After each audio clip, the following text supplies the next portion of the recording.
By the end of this video, you'll discover why work follows you home as a highly sensitive person and how to finally feel off duty, not just in your schedule, but in your body.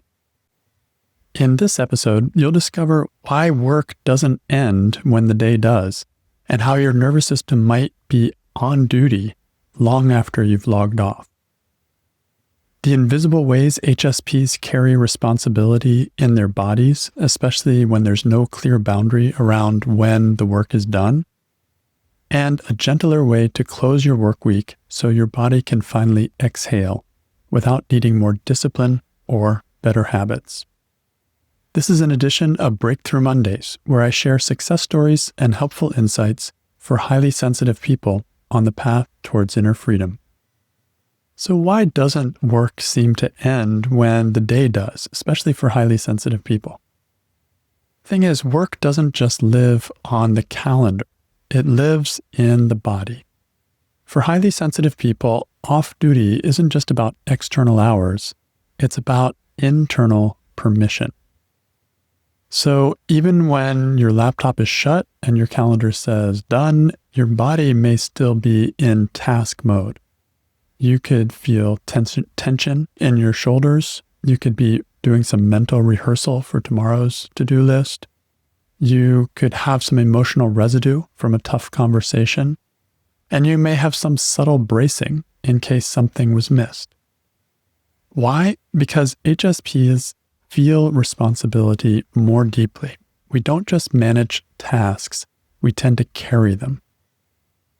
And also, since we were young, we have this deep training of doing our homework. And so homework was done at home.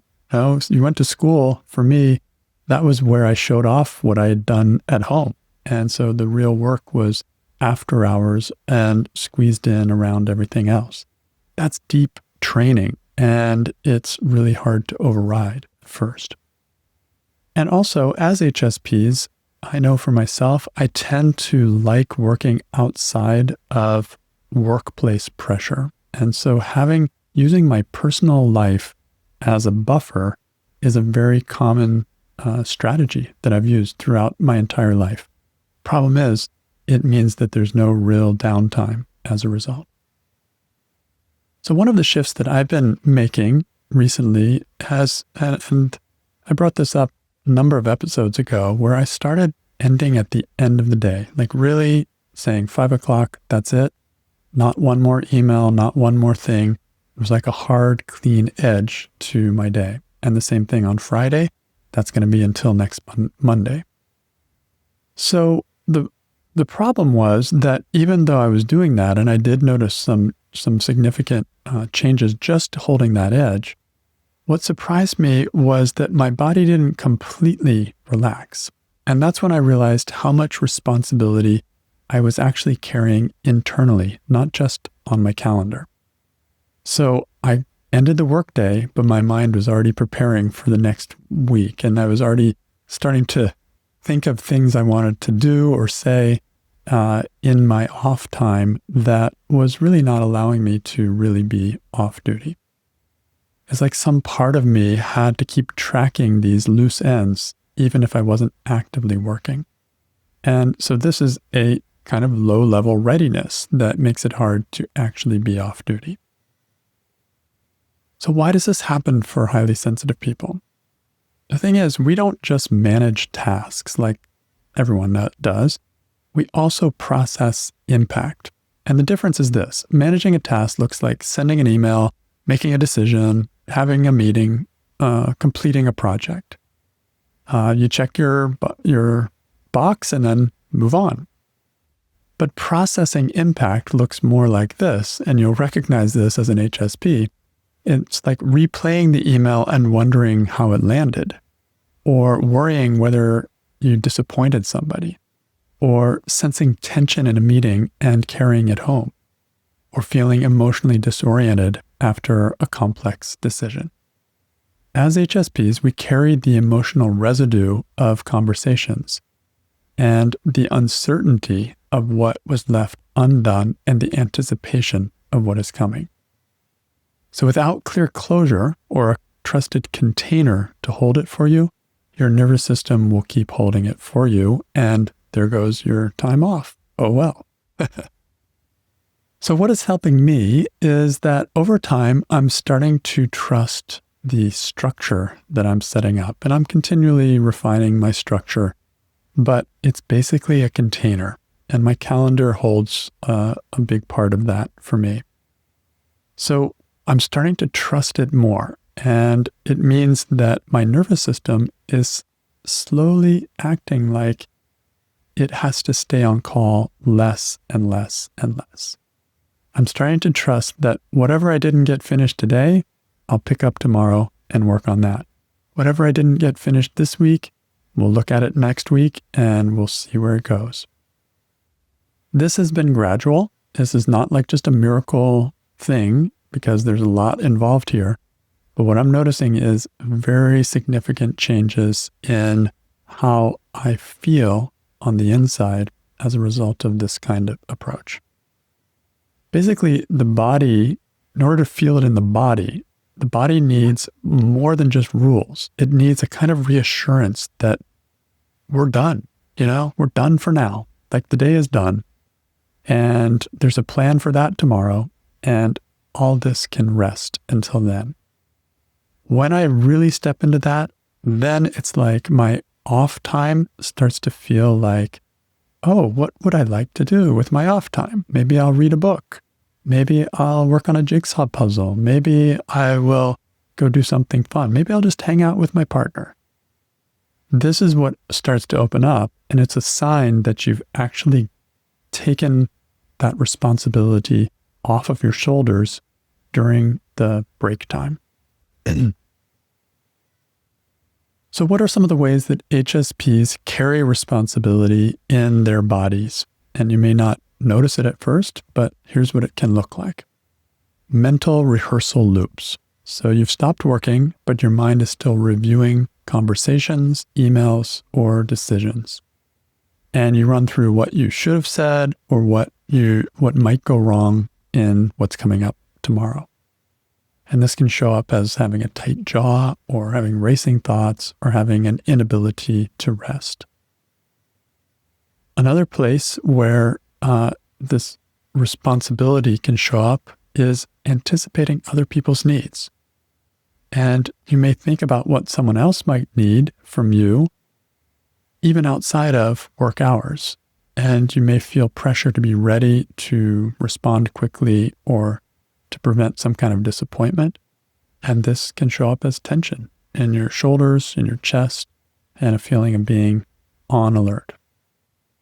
You can also end up absorbing emotional residue. So if you had a charged reaction and it's still living in your nervous system, even if nothing bad happened, the emotional tone can be sticking with you and it can show up in the body. There can be heaviness or some shallow breathing or some lingering unease. Or you may be managing how you're perceived. You're still emotionally holding up kind of an image of being competent or responsive or helpful. You're holding up an identity, and you may not actively be doing anything, but internally, it's almost like you're still performing in a way. And so this can show up in the body as kind of a bracing posture or stomach tension or feeling tight and not knowing why. And then finally, if there's no clear emotional handoff, then you may close your laptop, but there's no internal sense of completion. And without a container or a ritual to mark the end of the day, the energy just lingers and it shows up in your body, and you may feel restless and you may have more fragmented focus during your off time, and you may not enjoy your off time that much. So what's a gentler way to close your work week so that the body can finally exhale? The thing that works for me really well, and I've been doing this for a number of months now, and it is night and day. It's very, very helpful. And that is giving the week a clear ending that isn't internal, isn't dependent on accomplishing anything, is completely time-based. So that means that I don't have to wait until this sense of being finished or feeling accomplished happens before I rest, because that rarely ever happens.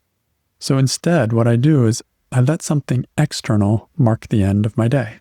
For me, it's a scheduled shutdown time. So 5 o'clock, so 5:01, I'm not appropriate to be continuing working at that point.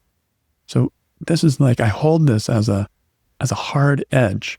And what it does is it makes my mind work with that boundary. And as a result, I've gotten better and better at planning around it and being able to build up to it so that I'm ready to quit right at 5. And it feels like a conscious decision, a conscious attitude that this is complete enough for today. I've done a lot of good work. I've put in a good time. And this is a continual process. So I will pick up tomorrow anything that I wasn't able to do today. This is a signal to your body that responsibility has moved out of your domain and is now resting in a way, in time's domain. It's just sitting there until the next time arrives, which will be tomorrow morning or Monday morning. And that gives me this sense of, well, in the meantime, since I'm not responsible for anything during this time, I can relax. And so it isn't being held by me anymore. And that's the shift that has been happening in me. And the result has been like back tension is releasing in me. Sleep is deepening. There's less rushing in my life. I don't feel a conflict between time with my partner, which I enjoy, or time doing my homework, which I want to pull away on the weekend and make sure that I get caught up and ready for Monday. I'm not doing that. I'm like literally off. So that means I can read all day if I want to, or I can just fool around, do anything. Like, I'm free. And this is a very different experience of off time.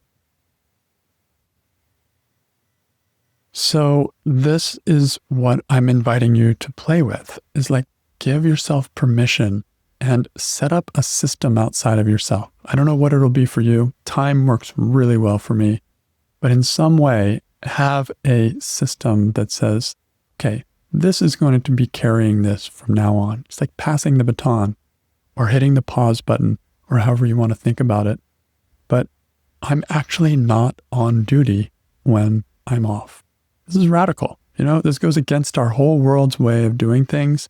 And it is the antithesis of let's be more and more productive until we burn out. This is more about sustainability and being able to create something that lasts, that is something you can live with, a work environment that will support you as much as you supporting it. And that means something that you can do over a long period of time. In this video, we looked at why work doesn't end when the day does, and how your nervous system might still be on duty long after you've logged off. And this is because of our tendency to be super responsible as HSPs. And because just ending work doesn't mean you stop thinking about work. We also looked at the invisible ways HSPs carry responsibilities in their bodies, especially when there's no clear boundary around when the work is done. And this can show up anywhere, in the jaw, in the neck, in the back, in your stomach, in general tension in the body. So this happens when you're still carrying something instead of setting the load down at the end of the day and moving into more of a personal time. And finally, we looked at a gentler way to close your work week so your body can finally exhale without needing more discipline or better habits. It's simply ending when the day ends and passing responsibility to the container itself, which is maybe your schedule, maybe it's time, maybe it's a system that allows someone else to come on and be on duty while you're off duty. But somehow there has to be a transfer. And this has to be done internally. There has to be full buy-in as an HSP to actually allowing that responsibility to shift to someone else. Tired of feeling overwhelmed by everything all at once? Take the HSP stress test at trueinnerfreedom.com. You'll also find a link in the show notes. The test will reveal your unique sensitivity profile, including how your nervous system naturally responds to stimulation, emotions, social energy, and more. You'll also gain a clearer picture of how stress might be amplifying that sensitivity. Take the HSP stress test now. It's a powerful first step on your journey to true inner freedom.